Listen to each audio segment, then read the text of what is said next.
오늘은 아기 예수의 탄생보다 더 좋은 선물은 없다. 이런 제목으로 말씀을 드리겠습니다. 어저께인가 그저께 미국 뉴스에 보니까 한 아이인데 산타에게 뭘 소원을 빌리고 싶은가 얘기를 하니까 깜찍하게 이렇게 얘기를 합니다. 그랜 캐년이나 혹은 하와이에 있는 국립공원을 가고 싶다. 그렇게 소원을 비는 것을 보았습니다. 네. 그 아이에게 크리스마스 선물입니다. 어른들은 뭐 여러 가지 다른 어른스러운 그런 선물을 다들 원하겠죠. 그런데 선물 중에 선물, 최고의 선물, 그것은 아기 예수의 탄생입니다. 오늘 제일 좋은 선물을 여러분들에게 소개해 드리려고 합니다. 마태복음 1장 21절에 보면은 아들을 낳으리니 이름을 예수라 하라. 이는 그가 자기 백성을 그들의 죄에서 구원할 자이심이라 하니라. 이렇게 말씀을 했습니다. 이 세상에 가장 아름다운 이름, 가장 고상한 이름, 가장 은혜로운 이름, 예수이십니다. 그가 자기 백성을 저희 죄에서 구원할 자이심이라 하니라. 여기 죄라고 하는 이 말, 이건 인간의 모든 슬픔, 인간의 모든 고통, 그것의 원인이 바로 이 죄라고 하는 것입니다. 이렇게 연말이 되어서 사람들이 다 좀 그래도 평온하게 마치고 또 이제 새해를 맞으려고 하는 이런 때에도 참 이 세상에는 뜻하지 않은, 그리고 참 정말 있어서는 안 될, 그리고 없기를 바라는 그런 일들이 일어납니다. 죄 때문에 일어납니다. 뭐 바로 불과 며칠 전이죠. 미국의 노스캐롤라이나 주의 살렘이라고 하는 도시에 한 사람이 다른 자기 동료를 총으로 쏴서 죽였습니다. 오랫동안 서로 이 관계가 안 좋았는데 미국 사람들이 이제 싸움을 하면은 거긴 총기를 소유하는 사회니까 총이 쉽게 등장을 합니다. 총으로 죽이고 이제 그래서 경찰이 오게 되고 이제 뭐 총격전이 오가고 경찰도 중상을 입고 또 다른 그 시청인데 시청의 직원도 그렇게 또 중상을 입고 그런 참 끔찍한 일이 있었습니다. 그 당사자들 그리고 또 정말 그 아무런 연고 없는 그런 희생자들, 뭐 경찰도 거기 포함되는데 왜 이런 일들이 일어납니까? 죄 때문에 일어나는 것입니다. 또 뭐 2, 3일 전에 저 텍사스주의 오스틴이라고 하는 곳에서 어머니가 뭐 난 지 얼마 안 된 아기인데 아기는 유괴됐고 어머니가 교살돼서 죽은 그런 끔찍한 일이 또 바로 며칠 전에 일어났습니다. 안타까운 일입니다. 그런데 이제 그 아이를 납치해 간 그 여자가 이제 그 엄마를 죽이지 않았는가 지금 조사 중에 있다고 하는데요. 이게 바로 죄의 문제입니다. 이렇게 끔찍하게 드러나는 죄가 없을지라도 온 세상의 가정마다, 온 국가마다 이런 죄로 말미암아 사람들이 고통당하고 슬픔 가운데 빠지고 절망 가운데 들어가게 됩니다. 이건 뭐 개인적인 시민들의 일반인들의 그런 걸 넘어서서 정치가들의 그 죄는 참 무섭죠. 네. 히틀러 같은 그런 정말 광기가 있는 그런 정치인 때문에 2천만 명 이상이 2차 세계대전에서 그 한 사람 때문에 그렇게 목숨을 사람들이 잃습니다. 그 중에 600만의 유태인들이 포함됩니다. 소련의 스탈린을 보십시오. 그로 말미암아 2,500만의 사람들이 도살을 당합니다. 중국의 모택동을 보십시오. 그 사람 때문에 6,500만 이상의 같은 중국인들이 피를 흘리고 죽어갑니다. 얼마나 끔찍한 죄입니까?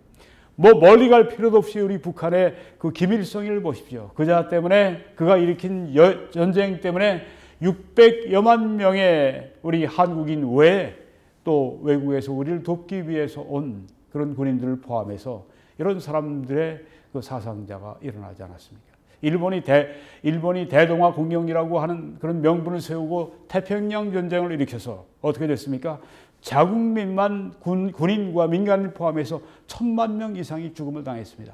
얼마나 끔찍한 그런 개인적인, 가정적인, 사회적인, 국가적인 그런 손실을 치러야만 했습니까? 이 모든 것이 바로 죄 때문입니다. 죄로 말미암아 이런 슬픔과 고통과 죽음이 오게 됩니다. 죄는 여기서만 끝나는 것이 아닙니다. 죄의 삭은 사망입니다. 우리가 다 한 사람 두 사람 다 이 세상을 떠나게 됩니다. 우리의 몸이 늙어 죽게 됩니다. 끝까지 살 수 있는 사람은 없습니다.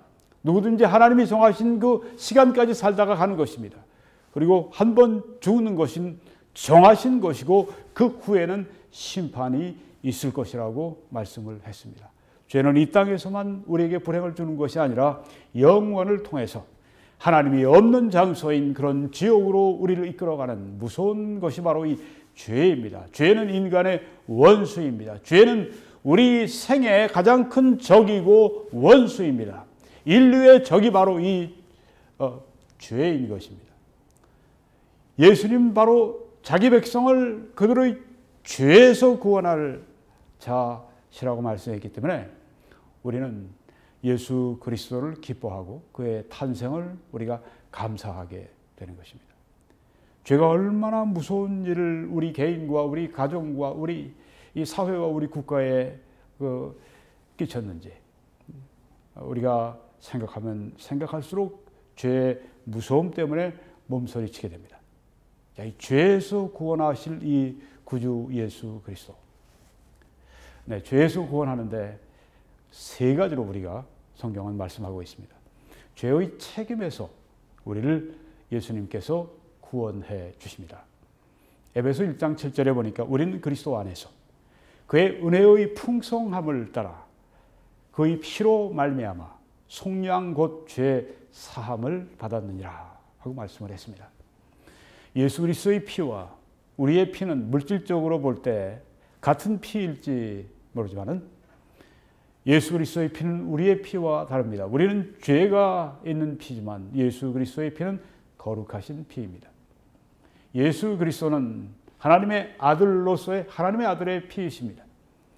본질상 하나님, 성령으로 말미암아 잉태하시고 그래서 태어나셨기 때문에 하나님의 아들이라는 일컬음을 받으시는 예수님이신데 예수님은 하나님 아버지보다 능력과 권위와 영광에 있어서 하나도 손색이 없으신 동등하신 그런 본질상 하나님이십니다.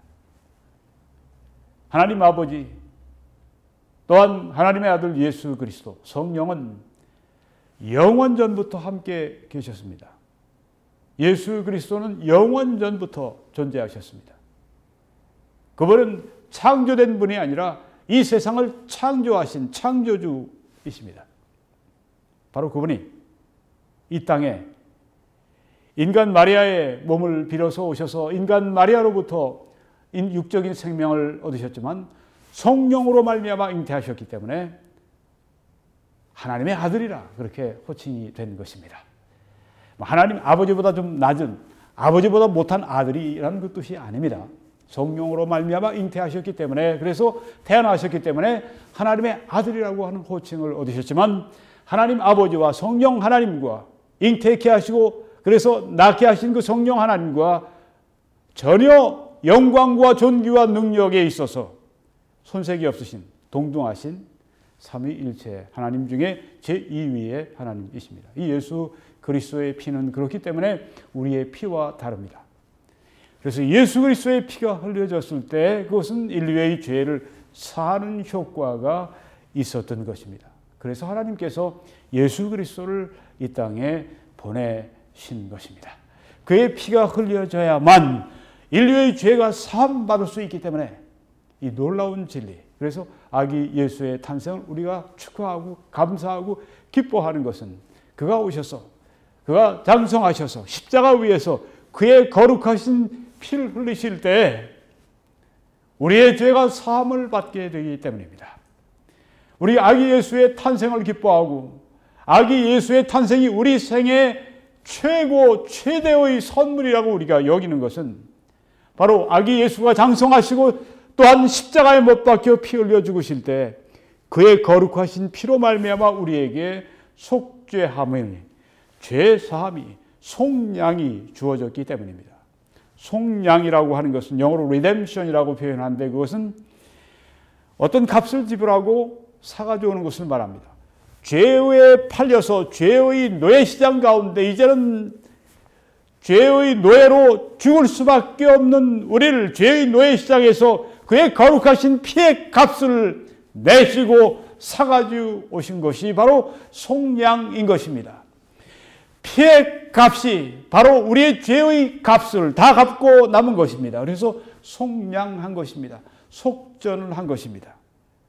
우리의 죄의 모든 값을 다 그의 피의 값으로 다 지불하셨습니다. 이게 성경에 말씀한 구원입니다. 이제 우리가 믿기만 하면, 이 사실을 믿기만 하면 구원해 주십니다. 너무 쉽네요. 쉬운 게 아니죠. 네. 예수 그리스도가 하신 일이 쉬운 일이었습니까? 거룩하신 분이 죄인이 되시고 그래서 십자가에서 그 죄를 받으신 일이 쉬운 일이었겠습니까? 율법의 저주를, 하나님의 저주를 홀로 받으실 때 그것이 쉬운 일이었겠습니까? 그 공로로 우리가 구원을 받습니다. 우리가 할 수 있는 책임은 그저 믿는 것입니다. 그것으로 족합니다. 그 은혜를 인하여 너희가 믿음으로 말미암아 구원을 받았나니 믿기만 하면 구원받는다고 하는 이것이 또한 은혜인 것입니다. 아무 할 일이 없이 그냥 믿기만 하면 구원을 받습니다. 아니 정말 기독교의 이 복음이라고 하는 것은, 기독교의 구원이라고 하는 것은 그렇게 정말 너무너무 쉽지가 않다니까요. 네, 너무너무 어렵죠. 왜냐하면 그리스도께서 우리의 죄를 지시고 십자가에 죽으신 일이 얼마나 힘든 일이었습니까? 그렇지만 우리는 그 불가능을 믿음으로 말미암아 우리의 것으로 삼게 하시는 그것이 바로 은혜라고 하는 것입니다. 이게 누구든지 다 믿을 수 있습니다. 하나님이 믿을 마음을 주셔서 오늘 여러분이 믿게 하시면 구원 받으시게 되는 겁니다. 에베소 1장 7절에 보니까 곧 우리가 원수 되었을 때, 하나님과 우리가 죄로 말미암아 원수 되었을 때 그의 아들의 죽으심으로 말미암아 하나님과 화목하게 되었다고 했습니다. 전에 하나님과 원수가 됐었거든요. 그 아들의 죽으심으로 말미암아 하나님과 화목하게 되었습니다. 그 거룩하신 하나님과 이제는 화목한 사이가 됐습니다. 화목하게 된 자로서는 더욱 그의 살아나심으로, 예수님이 살아나심으로 말미암아 구원을 받을 것이니라. 네, 이제 하나님과 화목했는데, 예수 그리스도의 죽으심으로 말미암아 화목했는데, 이 예수 그리스도가 살아나심으로 말미암아 하나님과의 화목, 그게 구원이죠. 하나님과의 화목이 유지가 될 것이라는 말씀입니다. 구원의 영원함을 여기에 말씀하고 있습니다. 하나님과 화목하는 것, 예수 그리스도로 말미암아, 그의 죽으심으로 말미암아 됐습니다. 하나님과의 화목이 유지되는 것 역시 예수 그리스도가 살아나심으로 말미암아 되었습니다. 구원은 처음부터 마지막까지 하나님의 역사고 하나님의 작품입니다. 어떤 잘 믿는 분들입니다. 네. 우리가 큰 죄를, 예수 믿고 구원받고 하나님과 화목하고 그다음에 큰 죄를 지었을 때, 예를 들면 나 더 이상 예수 안 믿어 뭐 그러면서 더 이상 신앙을 이제 버리고 떠나는 그런 죄, 배교의 죄, 그런 사람은 구원을 잃어버린다, 이렇게 믿는 분들이 있습니다.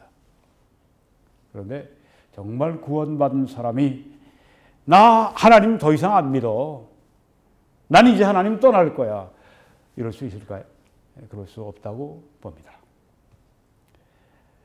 그리스도의 피가 우리의 모든 죄를 사하셨다고 말씀을 했습니다. 그 구원은 바로 하나님의 은혜로, 하나님의 능력으로 지켜지기 때문에 내가 부족할지라도, 내가 때로는 큰 죄를 질지라도 그것으로 말미암아 구원이 취소되거나 하나님이 구원을 하신 다음에 또 다시 버리시는 그런 일은 없다고 하는 것입니다. 왜? 더욱 그의 살아나심으로 말미암아 구원을 받을 것이라고 여기 말씀했기 때문입니다. 또 이 죄에서 우리를 구원한다는 건 건지신다고 하는 건데 죄의 책임 면제해 주시는 것 그것뿐 아니라 죄의 권능 가운데서 우리를 건져 주십니다. 죄가 힘이 있습니다. 죄가 사람을 다스리게 되면 여러분 요새 그저 베이핑이라고 하는 게 있죠. 네. 이렇게 그 담배 대신으로 전자담배 피는 것이 있는데 이것 때문에 심장 이 병이 나고 그래서 사람들이 죽고 그렇게 합니다. 그거 알려지고 난 다음에도 오히려 사람들이 더 많이, 특별히 젊은이들이 더 많이 핀다고 그래요. 이야, 이 죽을 각오를 하고 먹는 거, 피는 거예요? 왜 그렇습니까? 이 죄거든요. 네. 죄의 권능, 이건 무섭습니다. 죄가 어떤 사람을 사로잡게 되면 완전히 악마처럼 변하는 그런 경우가 우리가 왕왕 있는 것을 보게 됩니다. 아까 제가 처음에 여러 가지 죄를 짓는 그 사람들에 대해서 일반 평민이든 정치인이든 말씀드렸습니다. 이 죄가 사람을 사로잡게 되면 아주 정말 지옥으로, 아주 그 악마로 만들고 아주 완전히 불행으로 빠뜨리는 이 죄의 권능. 우리 그리스도인들이 구원을 받고 난 후에도 이 죄의 권능이 우리 안에서 역사합니다. 왜? 죄의 본성이 그냥 아직 우리 안에 남아있기 때문에. 로마서 6장 14절에 보게 되면 죄가 너희를 주장하지 못하리니 이는 너희가 법 아래 있지 아니하고 은혜 아래 있음이라고 했습니다. 주장하지 못한다고 말씀했습니다. 죄를 더 이상 못 짓는다가 아니죠. 그리스도인들의 삶 가운데 보게 되면 죄를 범하죠. 거짓말하기도 하고 나쁜 생각을 하기도 하고 마음속에 욕정을 품기도 하고 또한 여러 가지 속이기도 하고 그런 죄들이 그리스도인들에게 나타날 수가 있습니다. 그렇지만 그 죄가 너희를 주장할 수 없다고 했습니다. 죄가 더 이상 나를 왕처럼 나를 주장할 수가 왕으로서 죄가 나를 주장할 수가 없고 나를 노예처럼 끌어갈 수가 없습니다. 전처럼 내가 죄를 지을 수가 없습니다. 왜? 죄가 너희를 주장하지 못하도록 그렇게 하나님께서 죄의 권능 가운데서 우리를 건져주시기 때문에 그렇습니다. 우리가 은혜 아래에 들어갈수록 우리가 더욱 성령께 의지할수록 우리가 더욱 하나님 앞에 순종할수록 너희 지체를 불의의 병기로 죄에게 드리지 말고 의의 병기로 하나님께 드리라고 하신 말씀처럼 내 생각과 내 마음과 내 육신과 내 모든 것들을 바로 하나님께 바치고 하나님의 뜻, 하나님의 말씀 그리스도에게 내가 바치고 순종하며 성령을 구할 때 성령의 역사가 내 안에서 이 죄를 이기는 힘을 주시라고 그렇게 우리가 구할 때 죄가 우리를 주장할 수 없게 된다고 하는 것입니다. 여기 성경에 확실히 우리 그리스도인들은 어떤 사람들인가? 죄가 우리를 다스릴 수 없는 그런 사람들이라고 하는 것을 말씀하고 있습니다.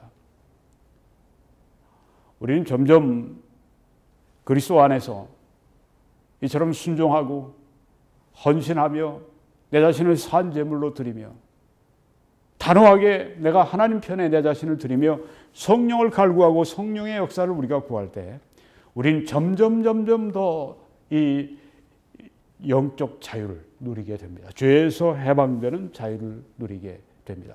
점점 자유하게 됩니다.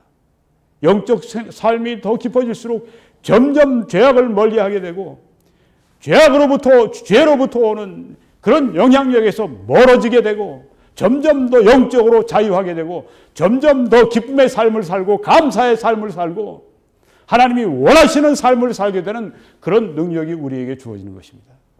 오늘 제가 성화를 더 많이 말씀드릴 시간이 없어서 그냥 넘어갑니다.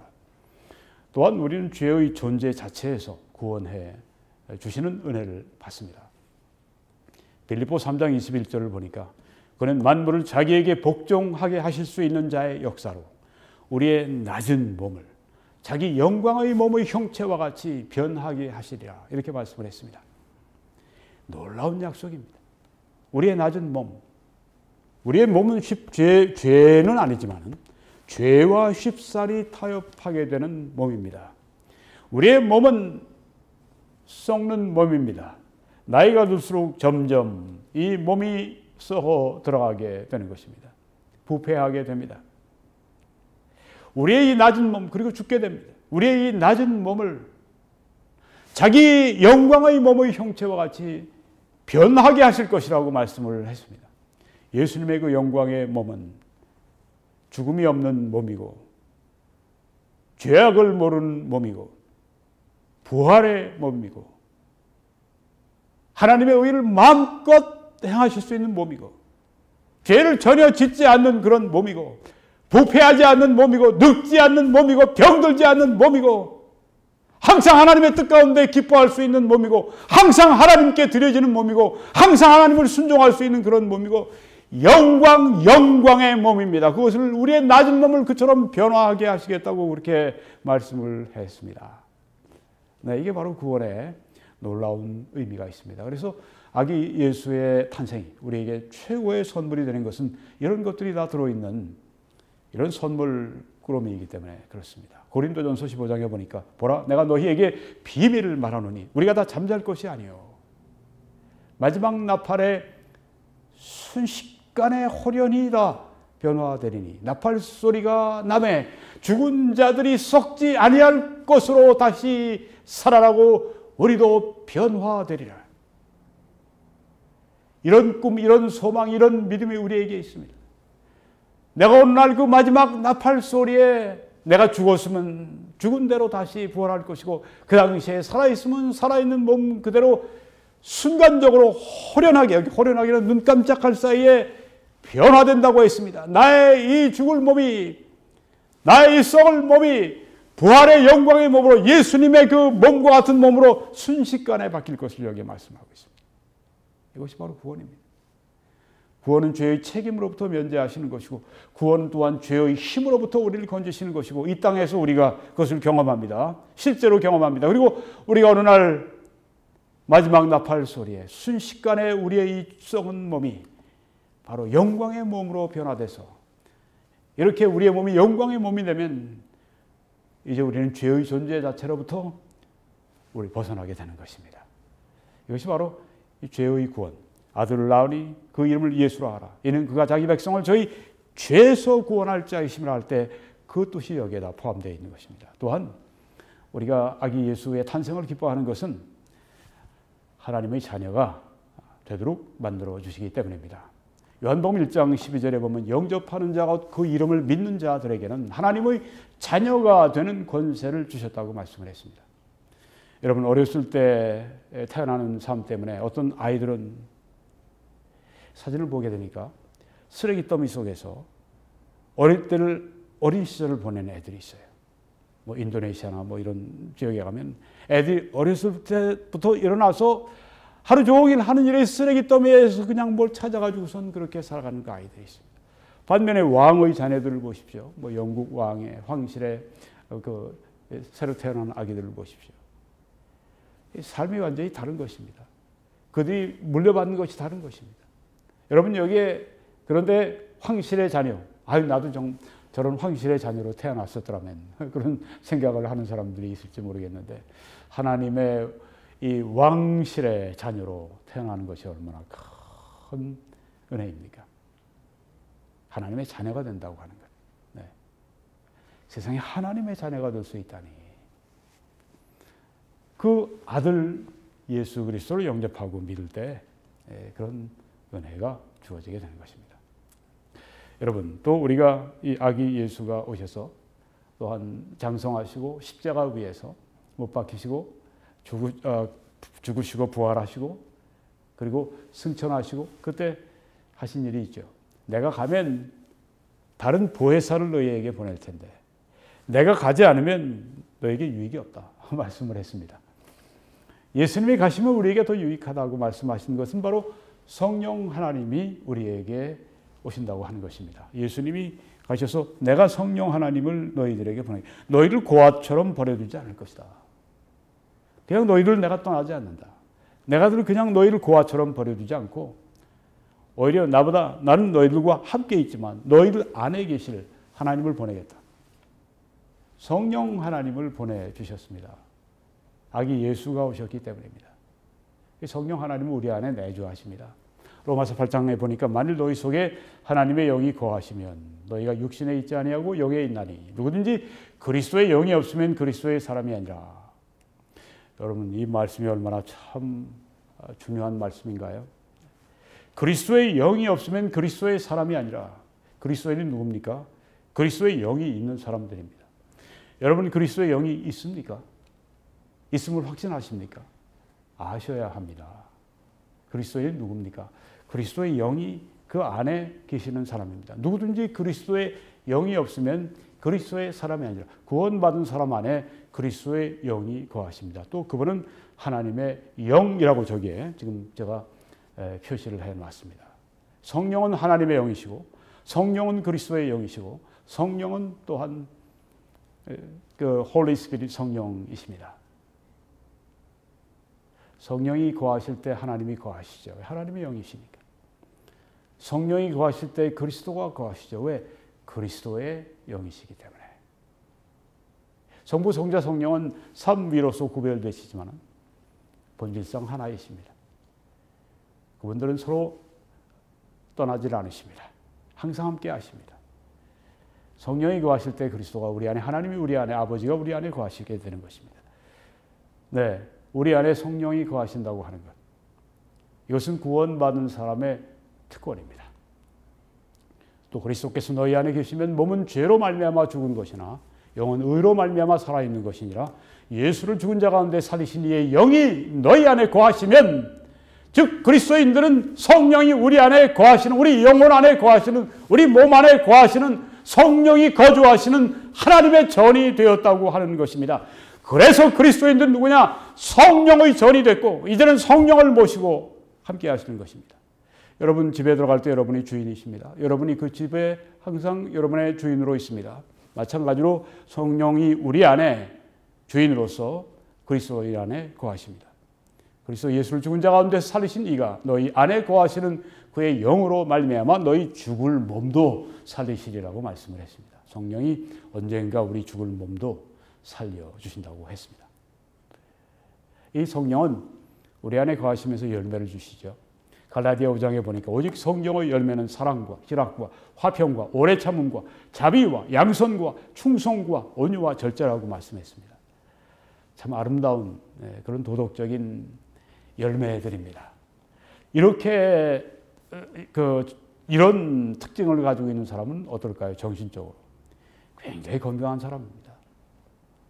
네, 정신적으로 정말 정신과 의사가 필요 없는, 네, 정신병원이 필요 없는, 네, 진짜 아주 정신적으로 완벽한 건강을 소유한 사람이 바로 여기 성령의 열매를 가진 사람들이죠. 네, 이런 성령의 열매를 가진 사람들, 사랑, 희락, 화평 등등 이런 사람들이 모여 있는 가정은 얼마나 아름다울까요? 네, 천국이겠죠. 이런 그 성령의 열매가 맺어지고 있는 그런 성도들이 모여 있는 교회는 얼마나 아름다운 교회일까요? 이게 바로 천국일 것입니다.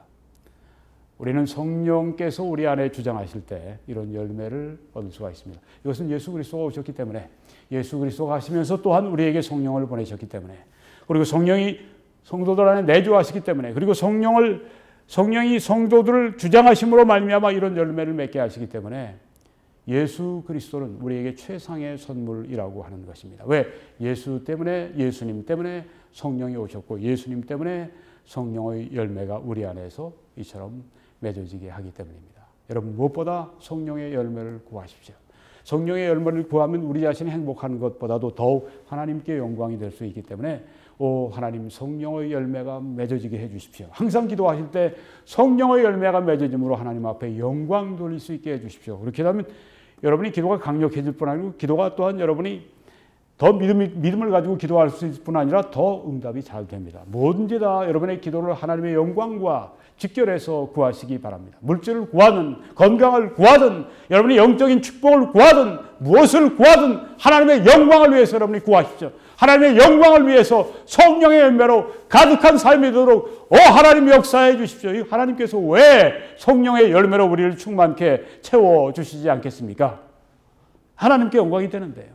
하나님께 영광이 되는 일을 위해서 우리가 하나님께 영광을 돌리기 위해서 구하는데 왜 하나님께서 성령의 열매를 우리에게 주시지 않겠습니까? 우리에게 필요한 것은 성령의 열매를 맺기 위해서 우리가 항상 순종하는 것과 또한 우리가 성령의 역사, 우리 안에 역사할 것을 믿는 것과 또한 우리가 성령의 역사를 구하는 것입니다. 순종과 믿음과 기도, 이 성령의 열매를 맺는 그런 비결입니다. 또한 성령이 우리 안에 내주하시며 무엇을 하시는가 우리를 인도하신다고 성경에 로마서 8장에 말씀합니다. 무릇 하나님의 영으로 인도함을 받는 사람은 곧 하나님의 아들이라 말씀했습니다. 하나님의 영으로 인도를 받는 우리의 삶이 얼마나 복된 삶입니까? 제가 2주 전에 한국에서 새벽입니다. 아침 8시에 남산에 있는 그 하얏트 호텔에 제가 조찬 있어서 아침은 식사를 하면서 누구와 대화하기 위해서 제가 아침에 이제 차를 타고 갔습니다. 근데 제가 길을 잘 모르잖아요. 네.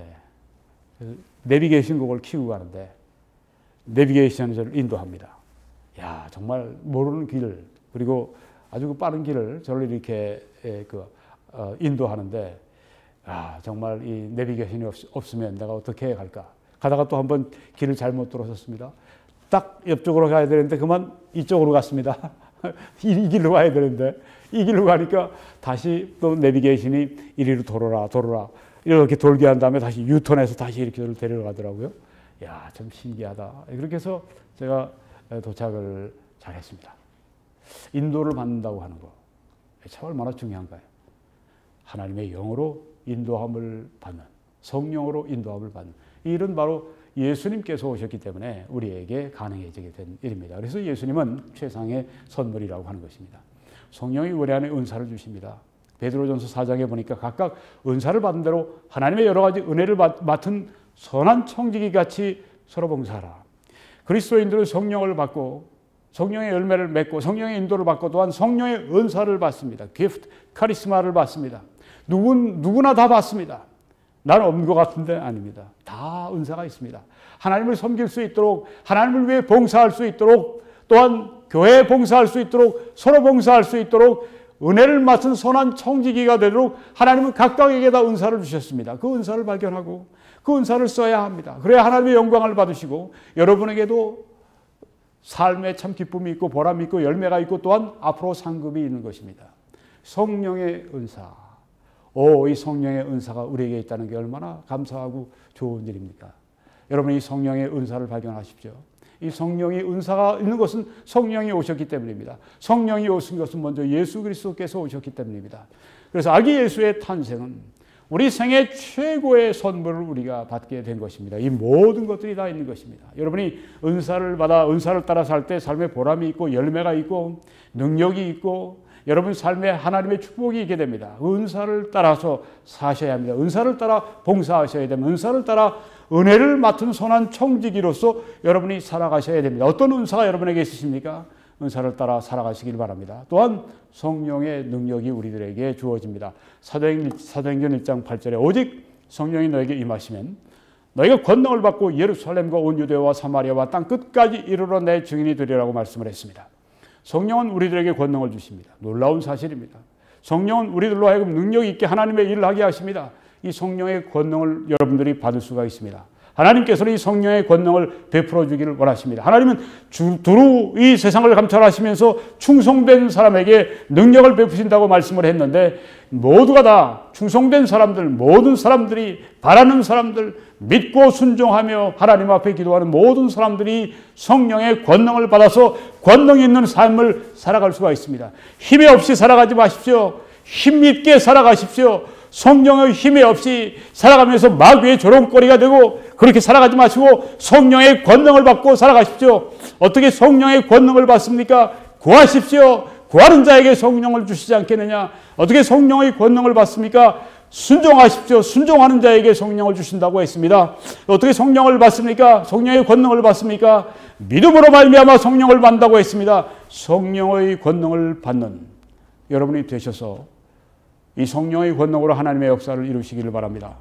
이 성령의 권능은 영적인 일뿐 아니라 여기에 보게 되면은 이런 그 일도 군사 지도자의 일도 하게 하십니다. 여기 지금 이 기드온이라고 하는 이 사람은 미디안 족속 그리고 여기에 아말렉 족속 그리고 동방의 많은 족속들이 마치 메뚜기 같이 그냥 이 바다의 모래같이 지금 이스라엘을 공격하기 위해서 저 밑에 진을 치고 있습니다. 이 많은 사람들을 물리치기 위해서 이제 기드온이 사명을 받았습니다. 네가 가라. 내가 너와 함께 하겠다. 자, 이 기드온이 가는데 하나님께서 그 중에 두려워 떠는 자는 돌려보내라. 32,000명이 가고 있었는데 22,000명이 가고 나니까 10,000명밖에 안 남았네요. 저렇게 많은 대군 앞에서 어떻게 32,000명도 지금 부족한데 22,000명이 갔으니 10,000명만 가지고 갑니다. 10,000명 가지고 가다가 이제 뭐 개울가에 만났는데 거기서 목이 마르니까 어떤 사람들은 그냥 개와 같이 그냥 물을 막 핥아서 막 마십니다. 어떤 사람들은 그런데 그 가운데도 소수가 무릎을 꿇고 물을 받아서 주위를 살피면서 경계하면서 물을 핥아 먹습니다. 하나님께서 말씀하시기를 그 중에 개처럼 물을 마시는 저자들은 다 보내라. 아유, 10,000명 가운데 9,700명이 모두 그랬는데 다 보내면 300명밖에 안 남는데 그 사람들, 전쟁터에 진짜 싸울 수 있는 사람들이죠. 물을 마실 때에도 주위를 두리번거리면서 물을 떠서 마시면서 전투 준비가 되어 있는 이 300명을 데리고 한 손에는 이 횃불을 그리고 항아리와 횃불을 한 손에는 이 나팔을 잡고 이 300명이 이 대군을 상대하게 되는데 이것은 작은 자를 통해 하나님의 역사하시는 것을 보여주시는 그런 놀라운 기록이었습니다. 여기 성경에 보니까 그 밤에 여호와께서 기드온에게 이르시되 일어나 진영으로 내려가라. 내가 그것을 네 손에 넘겨주었느니라.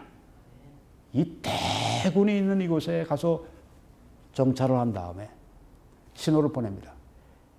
고작 300명이 항아리를 깨고 그리고 불을 치켜들고 나팔을 불면서 300명이 사방에서 이렇게 달려드니까 이 대군이 세 발의 피 같은 이런 이 이스라엘이 달렸는데 이 대군이 그냥 혼란스럽고 그 다음에 서로 치고 죽이고 그런 일이 일어나서 진영이 망가지고 흩어지고 도망가고 다른 이스라엘 사람들이 또 일어나서 그들을 추격해서 그들을 완전히 도륙하고 왕들 2명을 잡아서 다 도륙을 해버리고 목을 쳐버리고 그런 대승리를 얻었습니다. 하나님의 능력이 기드온에게 임했기 때문입니다. 그래서 기드온은 죽은 자였죠. 하나님께서 기드온에게 임하시니까 그 많은 대군도 이렇게 쉽사리 승리할 수 있는, 이길 수 있는 능력을 받았습니다. 성령의 권능을 받고 살아갑시다. 이제 곧 2개만 마치고 곧 마치겠습니다. 아기 예수께서 오시고 그래서 우리의 구주가 되시고 이제는 이렇게 또 우리들에게 말씀하십니다. 요한복음 14장에서 너희가 내 이름으로 무엇을 구하든지 내가 행할 것이다. 이는 아버지로 하여금 아들로 말미암아 영광을 받으시게 하려 함이라. 여기에 예수 그리스도의 이름으로 우리가 구할 때 무엇인지 주신다고 했습니다. 물론 예수님의 이름으로 구할 때 죄된 것을 구해서는 안 됩니다. 자기 욕심을 따라 구해서는 안 됩니다. 하나님의 뜻이 아닌 것인데도 불구하고 구해서는 안 됩니다. 우리에게 무엇인지 구하라고 말씀했을 때 이것은 무분별하게 구하라는 말씀이 절대 아니죠. 너희들이 필요한 무엇인지 어떤 것인지 다 좋다. 하나님의 뜻 안에서 구해라. 내 이름으로 구해라. 그러면 역사하시는데 그런데 이것은 그렇게 될 때 아버지의 영광을 받으신다고 말씀하셨습니다. 오 하나님, 이 일을 통해 아버지가 영광을 받으시기 원합니다. 그리고 하나님께 큰 기도를 구하십시오. 작은 기도를 하지 마십시오. 하나님의 능력이 크시니까 큰 기도를 통해 하나님께 영광을 돌리십시오. 하나님이 이루실 수 있는 그런 일을 구하십시오. 내 힘에다 조금 더 하나님이 플러스해 주셔서 이루어지는 그런 일을 구하지 마시고 나의 그 능력에 플러스 알파 하나님의 능력을 붙여서 이룰 수 있는 그런 거대한 일을 큰 일을 구하십시오. 그래서 큰 기도가 하나님께 영광을 돌린다고 하는 그런 설교가 있지 않습니까? 무엇을 구하든지 하나님의 뜻 안에서 무엇을 여러분이 구할 때 하나님은 그 일을 통해 영광을 받으십니다. 기도는 하나님을 영화스럽게 하는 도구입니다. 수단입니다. 마지막으로 그리스도인들은 모든 것이 합력해 선을 이루게 하시는 역사를 받습니다. 로마서 8장 28절에 우리가 알거니와 하나님을 사랑하는 자, 곧 그 뜻대로 부르심을 입은 자, 구원받은 자, 거듭난 자를 말하는 것입니다. 그들에게는 모든 것이 합력하여 선을 이루느니라. 세상 살아가다 보면 좋은 일도 있지만 나쁜 일도 우리가 많이 만납니다. 참 만나고 싶지 않은 그런 일들 우리가 만나게 됩니다. 또 실패도 합니다. 오해도 받습니다. 그것 때문에 감옥에 들어가는 경우도 있습니다. 뭐 별별 일을 우리가 다 당합니다. 슬픔도 당하고 질병도 우리가 얻게 되고 뭐 사업이 실패하기도 하고 심지어 뭐 이혼을 하기도 하고 별별 일들이 우리 삶에 다 일어나는데 모든 것이 합력하여 선을 이루게 하신다고 말씀했습니다. 그 자체로 볼 때는 좋은 것들이 아닙니다. 근데 하나님께서는 그 하나님의 지혜와 능력 가운데 이 모든 것들도 바꿔서 우리에게 선으로 바꾸어 주신다고 하는 것입니다. 여기에 소망이 있습니다. 요셉의 형들로부터 미움을 받고 그 다음에는 그 형들의 손에 의해서 광야의 구덩이에 빠져서 나는 죽었구나. 그렇게 됐을 때. 그리고 형들이 이제 동생 놔두고 가다가 저기 보니까 애굽으로 가는 그 대상들이 있으니까 아라비아의 상인들이 있으니까 그들에게 팔아버리겠다고 다시 건져가지고 그들에게 팔아버렸을 때 이제는 노예로 끌려갈 때도 요셉이 얼마나 마음이 슬펐을까요? 그리고 어떤 집에 갔는데 요셉이 워낙 성실하고 하나님의 은혜가 함께하니까 그 하는 모든 일이 잘 되고 그가 하는 일마다 하나님이 복을 주시고 그래서 그만 복을 받는 것이 아니라 그 때문에 그가 하는 모든 그 가문까지 그 가정까지 그 밭까지 다 복을 받게 하는 이런 하나님의 축복의 역사가 그에게 있는데 그 나쁜 여자로 말미암아 거기에서 이제 또 그 모함을 받고 이제 감옥으로 던져지게 되죠. 야, 감옥까지 왔을 때 요셉이 얼마나 하나님 내 인생이 왜 이렇게 기구합니까? 하나님 내가 갈 데가 없어서 이런 감옥에 날 집어넣으셨습니까? 이러지 않았죠. 그 가운데도 하나님이 함께 하셨다고 했습니다. 요셉이 하나님과 함께 했습니다. 결과가 어떻게 됐습니까? 왕의 떡과는 맡은 자, 술과는 맡은 자들이 왕의 노여움을 사고 들어왔을 때 그들이 꿈을 꾼 것을 해몽해 줌으로 말미암아서 나중에 애굽의 총리가 되는 길을 걸어가는데 감옥에 들어가지 않았더라면 바로 애굽의 총리가 될 수 없었고 감옥에 들어가기 전에 먼저 구덩이에 던져지지 않았더라면 애굽의 총리가 될 수 없었습니다. 하나님께서 이 모든 나쁜 일들을 바꾸어서 하나님께서 총리를 만드시고 애굽 요셉과 또한 요셉의 그 모든 이스라엘 백성들을 건지시는 그 일을 위해서 쓰신 것을 보게 됩니다. 하나님을 사랑하는 자들에게 모든 것들이 다 합력해서 선을 이루어 주십니다. 그래서 나에게 당했던 일생의 가장 큰 손실과 가장 큰 아픔과 고통이 오 하나님 이것도 하나님께서 선으로 바꿔주실 줄 저는 믿습니다. 그리고 그 자리에서 툭툭 털고 일어나시기 바랍니다. 여러분이 어떤 지금 사망의 골짜기에 빠졌고 여러분이 어떤 심한 지금 궁지에 빠졌고 어떤 절망적인 경우에 빠졌더라도 오 하나님이 모든 것을 합력해서 선을 이루어 주실 하나님을 믿고 찬양하고 일어나겠습니다. 그 자리에서 일어나서 여러분 걸어가시기 바랍니다. 아기 예수의 탄생보다 그래서 더 좋은 선물은 없다. 이런 제목으로 오늘 말씀을 드렸습니다. 하나님의 크신 축복이 여러분들과 함께 하시길 간절히 기도합니다.